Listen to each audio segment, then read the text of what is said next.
Hello दोस्तों, welcome to study job support. उम्मीद करते हैं दोस्तों तैयारी अच्छी चल रही होगी, आप लोग अच्छे होंगे। तो दोस्तों आज का जो टेस्ट सीरीज है वो बिहार एसएससी सीजीएल 3 के लिए जो कि प्लेटफॉर्म का टेस्ट सीरीज यहाँ पे स्टार्ट किया गया है। आज उसका दूसरा टेस्ट सीरीज नंबर दोस्तों स्टार्ट करने जा रहे हैं। तो चलिए दोस्तों बिना समय गंवाए हुए अगर वीडियो पसंद आएगा तो लाइक जरूर कीजिएगा और चैनल पर पहली बार आए हैं तो चैनल को सब्सक्राइब कर लीजिएगा। क्वेश्चन नंबर 1 में दोस्तों पूछा गया है कि ताजे पानी की सबसे बड़ी झील जो लेक सुपीरियर है वो कहाँ पे स्थित है। तो ये दोस्तों आपको पता है कि इसका सही आंसर क्या होगा। तो सही आंसर इसका दोस्तों ए होगा, जो कि संयुक्त राज्य अमेरिका में दोस्तों स्थित है। भारत का अगर पूछा जाए कि सबसे बड़े मीठे पानी की झील कौन है तो दोस्तों आपको बुल्लर झील है, जो कि जम्मू कश्मीर में स्थित है। अगर भारत का सबसे खारे पानी का झील पूछे तो आपको पता होना चाहिए कि चिल्का झील स्थित। दूसरा नंबर देखते हैं दोस्तों, इसमें पूछा गया है कि कौन हिंदुस्तानी जो है से शास्त्रीय वाद्य संगीत में सुविख्यात थे, यानी कि कौन सा जो हिंदुस्तानी जो शास्त्रीय वाद्य संगीत में फेमस थे। तो इसका दोस्तों सही आंसर जो है से आपको पता होगा, इसका सही आंसर बी हो जाएगा, एस सुब्बालक्ष्मी, जो कि दोस्तों वाद्य संगीत में निपुण थे। और ये जो एस सुब्बालक्ष्मी जो दोस्तों से प्रथम महिला है जो कि यूएनओ में अपनी कला को प्रदर्शन की थी। कहा जाता है कि महात्मा गांधी भी इनके प्रशंसक थे। वहीं दोस्तों तीसरा नंबर में देखते हैं कि निम्नलिखित में से किसने कम से कम 2 बार नोबेल पुरस्कार प्राप्त किया है। 4 ऑप्शन दोस्तों यहाँ पे दिया गया है। आपको ऑप्शन पे दोस्तों गौर करना पड़ेगा कि कौन कौन जो है से 2 बार जो नोबेल पुरस्कार को प्राप्त किया है। तो आपको पता चल गया होगा कि दोस्तों मैडम क्यूरी है जो कि नोबेल पुरस्कार को 2 बार प्राप्त किया गया है। अगर पहली बार बात करें तो 1903 में भौतिकी के लिए और 1911 में फिर रसायन के लिए इसको दिया गया था। वहीं दोस्तों 4 नंबर देखा जाए तो सविनय अवज्ञा आंदोलन में गांधी जी के बाद सत्याग्रह का नेतृत्व किसने की थी। इसका दोस्तों सही आंसर सरोजनी नायडू हो जाएगी। गांधी जी के बाद सविनय अवज्ञा आंदोलन का बागडोर सरोजनी नायडू ने ही संभाली थी। सरोजनी नायडू के बारे में देखा जाए तो दोस्तों ये राष्ट्रीय कांग्रेस का जो है से प्रथम महिला अध्यक्ष जो है से सरोजनी नायडू ही थी। और उत्तर प्रदेश और देश का प्रथम जो महिला राज्यपाल जो होती है वो दोस्तों सरोजनी नायडू ही बनी थी। 5 नंबर में दोस्तों देखते हैं तो यहाँ पे लिखा गया है कि भारतीय रंग मंच में यवनिका यानी कि पर्दा की शुभारंभ किसने की थी। इसका दोस्तों सही आंसर सी नंबर हो जाएगा, यानी कि इसका शुरुआत जो है से यूनानियों ने की थी। 6ठा नंबर दोस्तों करंट अफेयर का क्वेश्चन है कि 57 जो है यानी कि 57 ज्ञानपीठ पुरस्कार 2022 किसे प्रदान किया गया। तो यह आपको पता ही होगा कि दामोदर माउजो को प्रदान किया गया है।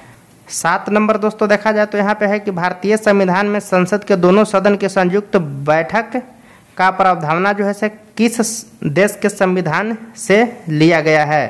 तो इसका दोस्तों सही आंसर जो है जो कि ऑस्ट्रेलिया के संविधान से लिया गया है, जो कि संयुक्त बैठक होगा। लेकिन दोस्तों अगर अनुच्छेद की बात किया जाए तो अनुच्छेद 108 में इसका वर्णन है। और ये जो है से संसद के संयुक्त अधिवेशन की अध्यक्षता जो है से लोकसभा का अध्यक्ष करता है, लेकिन इसको बुलाता कौन है तो इसका राष्ट्रपति बुलाता है। वहीं दोस्तों 8वां नंबर में देखते हैं कि भारत में उगाई जाने वाली अधिकतम जो है से कॉफ़ी जो है से किस किस्म के हैं। इसका दोस्तों सही आंसर ऑप्शन नंबर सी होगा, अरेबिका किस्म का है, जो कि भारत में अधिकतम उपजाया जाता है कॉफ़ी का प्रकार है। और सबसे ज़्यादा अगर भारत में कॉफ़ी की बात करते हैं तो कर्नाटक सबसे ज़्यादा यहाँ पे उत्पादन करता है। वहीं दोस्तों 9 नंबर देखते हैं किस योजना के अंतर्गत सरकार ने वह कृषि नीति अपनाई जिसने हरित क्रांति को जन्म दिया। यानी कि दोस्तों कहने का मतलब है कि किस योजना में हरित क्रांति आई थी।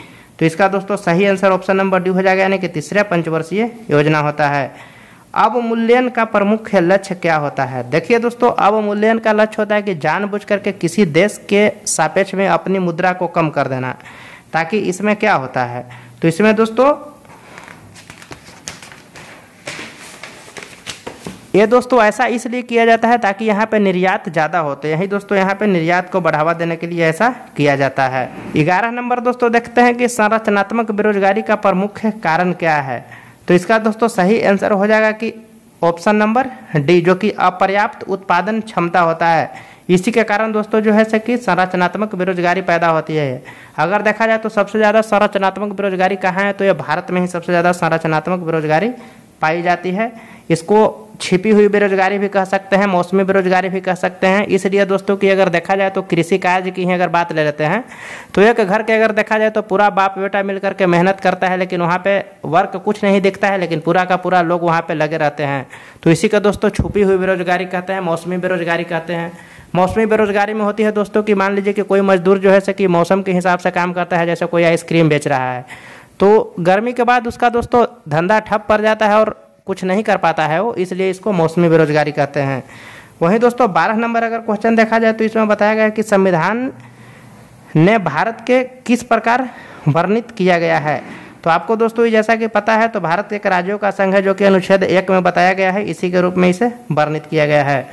13 नंबर है दोस्तों कि लोकसभा द्वारा पारित धन विधेयक को राज्यसभा द्वारा भी पारित मान लिया जाता है यदि उच्च सदन उस पर किसी समय सीमा में कार्य संपादन न करे। यानी कि दोस्तों कहने का मतलब है कि धन विधेयक को अगर लोकसभा पारित कर दिया है तो राज्यसभा को वो सिग्नेचर करे या ना करे, उसको पारित ही माना जाता है। हाईएस्ट उसको कितना दिन तक के रोक सकता है, तो हाईएस्ट दोस्तों 14 दिन तक के ही उसको रोक सकता है, इससे ज़्यादा वो नहीं रोक सकता है। 14 नंबर में दोस्तों देखिए, सरदार वल्लभ भाई पटेल की तुलना निम्नलिखित में से किससे की जाती है। तो इसका दोस्तों सही आंसर डी नंबर होगा, बिस्मार्क से इनका तुलना की जाती है। 15 नंबर दोस्तों देखा जाए तो Netaji India's independence and British archives पुस्तक के लेखक कौन है। तो इसका दोस्तों सही आंसर आप लोग को जानना पड़ेगा। इसका सही आंसर जो है से डॉक्टर कल्याण कुमार डे जो है से इसका सही आंसर है।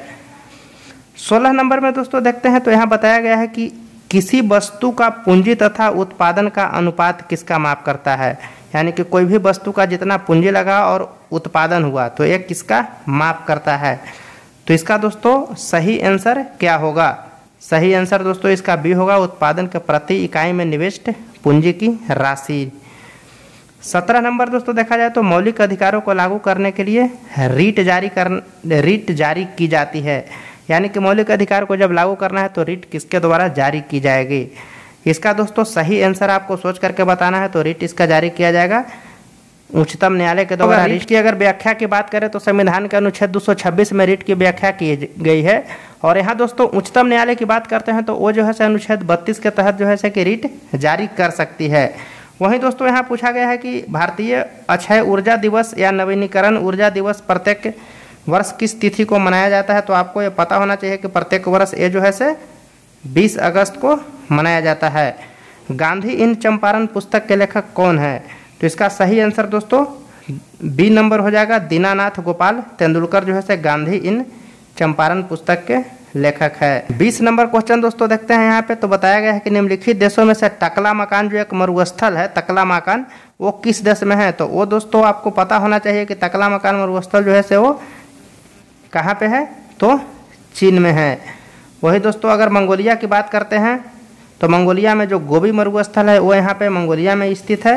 अगर 21 नंबर दोस्तों देखते हैं कि मानचित्र बनाने की विज्ञान को क्या कहा जाता है। तो इस सबको आपको दोस्तों पता होगा कि इसको कार्टोग्राफी कहते हैं। मानचित्र बनाने के विज्ञान को कार्टोग्राफी कहते हैं। क्वेश्चन नंबर 22 दोस्तों, मुद्रास्फीति के अंतर्गत क्या होता है ये आपको बताना है। तो मुद्रास्फीति के अंतर्गत दोस्तों जो है कि मुद्रा का मूल्य घट जाता है और वस्तु का मूल्य जो है कहने का मतलब है कि बढ़ जाता है। तो इसका सही आंसर ऑप्शन नंबर 1 हो जाएगा। 23 नंबर दोस्तों, IMF की पूंजी किसके योगदान से बनती है। इसका दोस्तों सही आंसर हो जाएगा सी हो जाएगा, यानी कि सदस्य राष्ट्र। यानी कहने का मतलब है दोस्तों कि IMF का जो पूंजी जो है सो उनके सदस्य राष्ट्र के द्वारा दिया जाता है, यानी कि उन्हीं के सहयोग से इसका जो है से पूंजी तैयार होता है। 24 नंबर दोस्तों देखते हैं तो राष्ट्रीय कृषि अनुसंधान प्रबंधन अकादमी कहाँ पे स्थित है। आपको दोस्तों पता होना चाहिए कि कृषि अनुसंधान प्रबंधन अकादमी जो है से अपने हैदराबाद में स्थित है। इसका दोस्तों अगर स्थापना की अगर बात करते हैं तो 1976 ईस्वी में इसकी स्थापना किया गया था। और कृषि विभाग की स्थापना की अगर बात करते हैं तो 1872 में लॉर्ड मेयो के समय में इसका स्थापना की गई थी। वहीं दोस्तों भारतीय कृषि अनुसंधान संस्थान की अगर बात करते हैं तो नई दिल्ली में स्थित है। 25 नंबर दोस्तों देखते हैं, यहाँ पे पूछा गया है कि भारत में निम्नलिखित में से किस प्रकार का बिजली का उत्पादन सर्वाधिक होता है। यानी कि जो भारत में जो बिजली का जो उत्पादन होता है वो किस तरीके से सबसे ज़्यादा होता है। तो आपको दोस्तों पता होगा कि तापीय बिजली सबसे ज़्यादा भारत में उत्पादन किया जाता है। 26 नंबर दोस्तों देखते हैं, जब स्वतंत्रता की माउंटबेटन योजना स्वीकार की गई थी तो उस समय भारतीय राष्ट्रीय कांग्रेस का अध्यक्ष कौन था?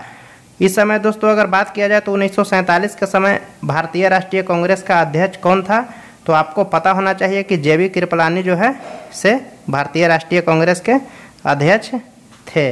और 1948 में दोस्तों बात करते हैं तो वही पटाभी सितार मैया जो थे से अध्यक्ष थे। 27 नंबर दोस्तों, लोकसभा का चुनाव लड़ने के लिए प्रत्याशी की न्यूनतम उम्र कम से कम कितनी होनी चाहिए? तो ऑप्शन नंबर सी यानी कि 25 साल होनी चाहिए। 28 नंबर, यह विचार किसने विकसित किया था कि साधन ही उद्देश्य का औचित्य बनाते हैं?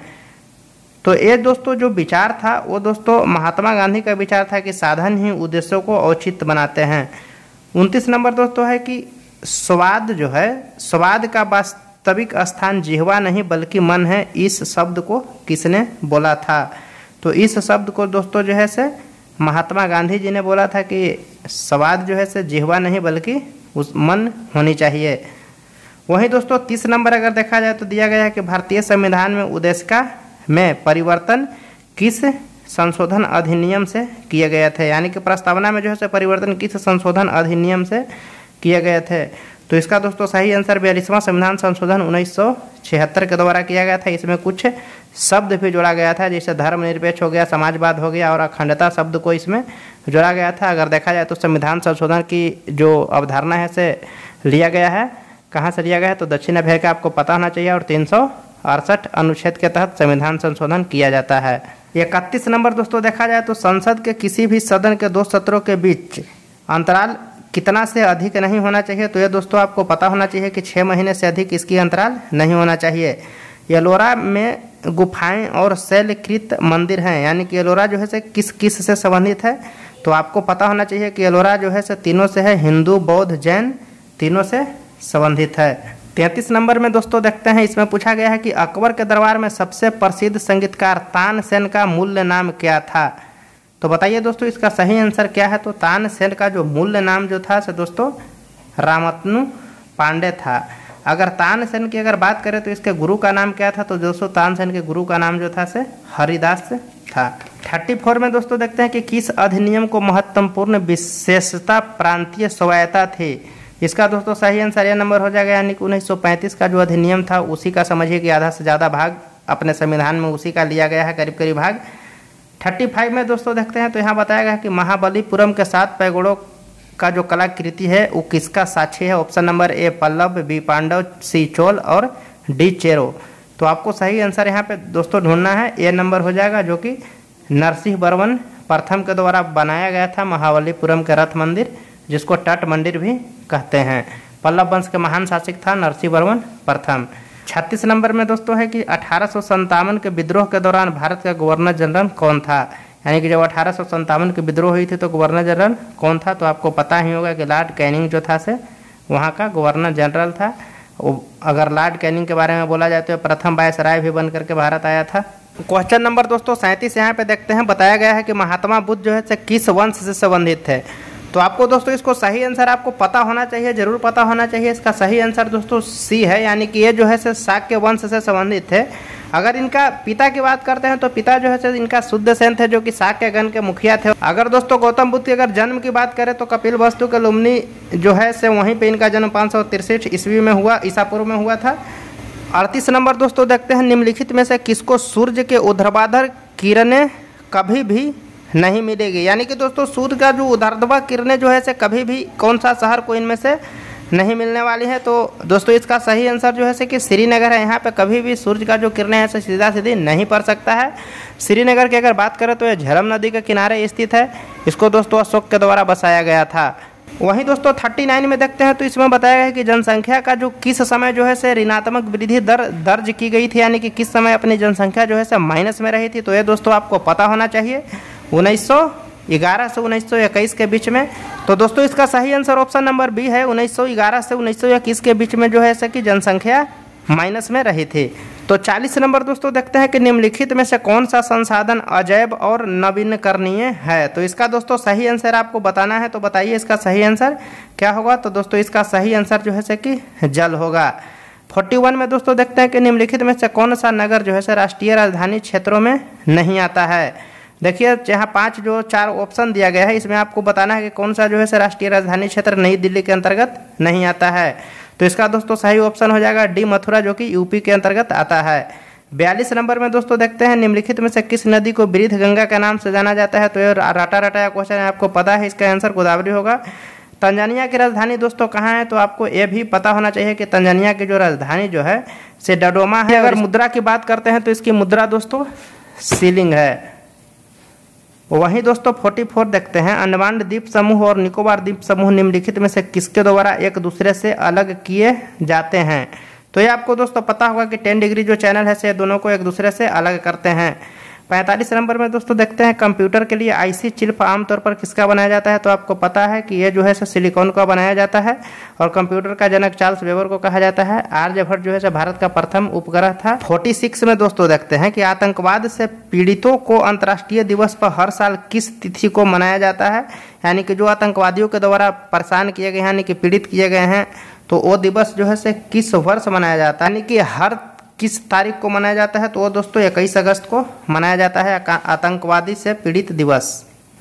47 नंबर दोस्तों करंट का क्वेश्चन है, इसमें पूछा गया है कि मार्च 2022 में जमशेदपुर में आयोजित सैफ अंडर 18 यानी महिला फुटबॉल चैंपियनशिप किसने जीता। तो आपको पता होना चाहिए कि इसका ऑप्शन नंबर 20 सही है, भारत ने जीता। 48 नंबर में दोस्तों पूछा गया है कि मार्च 2022 में किसे एबल पुरस्कार 2022 दिए जाने की घोषणा की गई है। एबल पुरस्कार जो कि दोस्तों मैथ के क्षेत्र में दिया जाता है और ये किसको देने जाने की घोषणा की गई है। तो ऑप्शन नंबर सी इसका सही है, डेनियस पार्नेल सुलिवन को दिया जाने वाला ये है। 49 में दोस्तों देखते हैं कि पंचायती राज निम्नलिखित में से शामिल किया गया है, यानी कि पंचायती राज जो है किस सूची के अंतर्गत शामिल किया गया है। तो पंचायती राज जो दोस्तों है राज्य सूची के अंतर्गत शामिल किया गया है। पंचायती राज का विवरण दोस्तों अनुच्छेद 40 में भारतीय संविधान में मिलता है। बिहार सरकार ने किसके जन्म दिवस को शिक्षा दिवस के रूप में मनाने का निर्णय लिया है। तो ये दोस्तों आपको पता होना चाहिए। इसका सही आंसर दोस्तों मौलाना अब्दुल कलाम आज़ाद हैं, इन्हीं के जन्म दिवस को बिहार सरकार ने है से शिक्षा दिवस के रूप में मनाने का निर्णय लिया है। 51 दोस्तों यहाँ पे है पृथ्वी के वायुमंडल में कौन सी परत रेडियो तरंगों को पृथ्वी के पृष्ठ पर परावर्तित करती है। यानी कि रेडियो तरंगों को कौन जो है ऐसे वायुमंडल से पृथ्वी पर परावर्तित करता है। तो ये आपको दोस्तों बताना है। तो इसका दोस्तों सही आंसर आयन मंडल हो जाएगा। यही जो है मंडल जो कि रेडियो तरंग को पृथ्वी पे भेजती है। 52 दोस्तों देखा जाए, इसमें पूछा गया कि निम्नलिखित में से कौन सा युग्म जो है कि सुलेमित नहीं है, यानी कि वो गलत है। तो आप दोस्तों यहाँ पे देखिएगा तो ऑप्शन नंबर इसका बी जो है कि गलत यहाँ पे मैच किया गया है, यानी कि पीवीसी जो है थर्मोसेटिंग नहीं है, ये एक प्रकार का थर्मो प्लास्टिक है। बाकी सब दोस्तों सही है। 53 में दोस्तों बताया गया है कि पेट्रोल से लगी आग को बुझाने के लिए जल का प्रयोग क्यों नहीं किया जाता है। तो इसका दोस्तों सही आंसर आपको ढूंढना है और सही आंसर आप बताइए कि इसका क्या है। तो इसका सही आंसर दोस्तों डी नंबर है, यानी कि जल और पेट्रोल एक दूसरे में अमिश्रणीय है और पेट्रोल ऊपरी परत बनता है, अतः जलते रहता है, उसको कितना भी पानी डाल दीजिए तो कोई फर्क नहीं पड़ता है। 54 नंबर में दोस्तों गैसों के गुब्बारा में हाइड्रोजन गैस की जगह हीलियम गैस का प्रयोग किया जाता है, क्योंकि यह क्या होता है। ये दोस्तों 4 ऑप्शन दिया गया है, चारों ऑप्शन में से आपको ढूंढना है कि इसका सही आंसर क्या है। तो ये दोस्तों यहाँ पे इसका सही आंसर सी है दोस्तों। इसमें बताया गया है कि अदाह है, यानी कि ये ज्वलनशील नहीं है, इसलिए हीलियम का प्रयोग किया जाता है। फलों को कृत्रिम रूप से पकाने के लिए किस गैस का प्रयोग किया जाता है। आपको पता है कि एसिटिलीन गैस का प्रयोग किया जाता है। 56 में दोस्तों देखते हैं कि मणिक का जो कि जिसको रूबी बोलते हैं और नीलम जो है किसका ऑक्साइड है।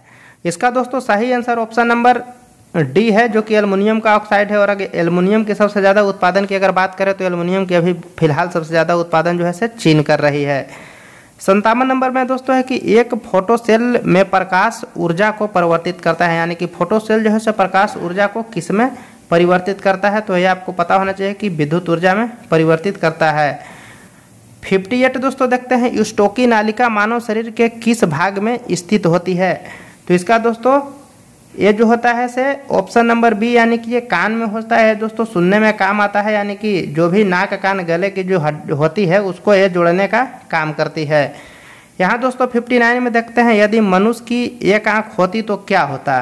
तो इसका दोस्तों आप अपने तरीके से निकालिएगा कि इसका आखिर क्या हो सकता है। तो इसका दोस्तों सही आंसर बी और सी दोनों है, यानी कि क्षेत्र दृश्य कम हो जाता, त्रिबिंबीय जो है से प्रतिबिंब दिखाई नहीं देती। 60 नंबर है दोस्तों, रुधिर अस्कंदन में मदद के लिए कौन सा विटामिन जो है से कि जिम्मेदार है, तो इसका ऑप्शन नंबर डी हो जाएगा, जो कि विटामिन के है, जो कि रक्त को थक्का बनाने में वो करता है, सहयोग करता है। अगर विटामिन के की अगर बात करें तो ये किस में घुलता है, तो आपको पता ही होगा कि इसका जो है से घुलनशील जो है से वसा में ये घुलता है। 61 नंबर में दोस्तों देखना है कि निम्नलिखित में से कौन सा सही मेल है। बाकी सब दोस्तों 3 गलत है और 1 सही है, तो वही सही वाला को ढूंढना है। तो हाइपरटेंशन के मतलब ही दोस्तों यही सही है, जो कि दिल का दौरा पड़ता है तो उसको बोलते हैं। 62 नंबर में दोस्तों देखिए यहाँ पे पूछा गया है कि अनियत तापी प्राणियों के लिए निम्नलिखित में से कौन सा कथन सही है। तो एक दूसरे को दोस्तों आप पढ़िएगा, पढ़ने के बाद आपको एक निष्कर्ष निकलेगा कि इसका जो है सो ऑप्शन नंबर बी सही है। इसके शरीर का तापमान जो है से वायुमंडल के अनुसार जो है से बदलता रहता है। अनियत तापी का वही अर्थ होता है दोस्तों कि वायुमंडल के हिसाब से वो चले। 63 नंबर दोस्तों, एड्स वायरस को अनुवांशिकी पदार्थ होता है, वो क्या होता है। तो ये तो आपको दोस्तों पता है कि एकल सूची RNA वायरस होता है, जो कि एड्स वायरस होता है। 64 नंबर दोस्तों क्वेश्चन देखते हैं कि रडार का आविष्कारक जो है से कौन थे। तो दोस्तों रडार के आविष्कार की अगर बात करते हैं तो ये जो से H टिलियर एवं H लियोसिंग यंग थे, जो कि ऑप्शन नंबर डी में स्थित है।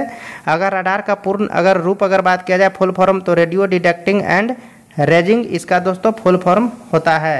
65 नंबर दोस्तों देखते हैं कि खाने का सोडा का रासायनिक नाम क्या है। तो दोस्तों खाने का सोडा का रासायनिक नाम आपको पता ही होगा कि क्या है। तो सही आंसर सोडियम बाइकार्बोनेट है, जिसको कि खाने की सोडा भी करते हैं, यानी कि बेकिंग सोडा इसको बोल सकते हैं। 66 नंबर है दोस्तों कि परमाणु फाइल का प्रयोग कहाँ होता है, यानी कि परमाणु का जो फाइल जो होता है उसका प्रयोग कहाँ पे किया जाता है। तो इसका सही आंसर दोस्तों ऑप्शन नंबर सी है, यानी कि ताप नाभिकीय संलयन के प्रचलन में इसका जो है से प्रयोग किया जाता है। 67 नंबर में दोस्तों देखते हैं कि सामान्य प्रयोग में आने वाला मसाला लौंग जो है से कहाँ से प्राप्त होता है। तो ये आपको पता होना चाहिए कि लौंग जो है से फूल के कली से प्राप्त होता है। 68 नंबर में दोस्तों देखते हैं कि जो पदार्थ जल के संपर्क में आने पर तत्काल जो है से कोलाइड विलयन बना लेता है, उसको क्या कहा जाता है। तो उसको दोस्तों जल रागी कोलाइड कहा जाता है। अगर 69 नंबर देखते हैं दोस्तों, गामा किरणें क्या होती है। आप दोस्तों ऑप्शन सही तरीके से पढ़िए, उसके बाद इसका सही आंसर बताइएगा। तो इसका दोस्तों सही आंसर ऑप्शन नंबर सी है, जो कि रेडियो सक्रिय पदार्थ द्वारा उत्सर्जित ऊर्जा युक्त कण होती है। 70 नंबर दोस्तों देखते हैं, इसमें पूछा गया है कि एक अणु ग्लूकोज के पूर्ण ऑक्सीकरण के प्राप्त होते हैं, यानी कि एक अणु ग्लूकोज के पूर्ण ऑक्सीकरण से प्राप्त होते हैं कितना ATP। तो इसका दोस्तों सही आंसर जो है से उसका सही आंसर 38 अणु ATP हो जाएगा।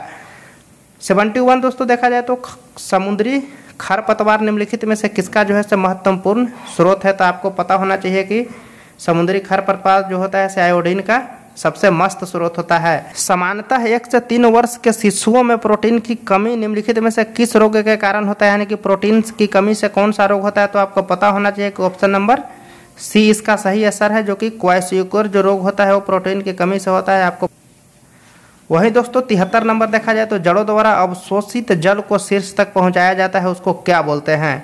तो उसको दोस्तों क्या बोलते हैं, जो जड़ द्वारा अवशोषित जल जो है उसको शीर्ष तक कौन पहुंचाता है। तो उसको दारू बोलते हैं हिंदी में। और इसी का दोस्तों अंग्रेजी वर्ड जो है से जाइलम है। यहाँ देखिए दोस्तों जाइलम और दारू में फंस गए ना आसानी से, इसीलिए हिंदी और इंग्लिश दोनों पे थोड़ा सा नज़र रखना पड़ेगा आपको।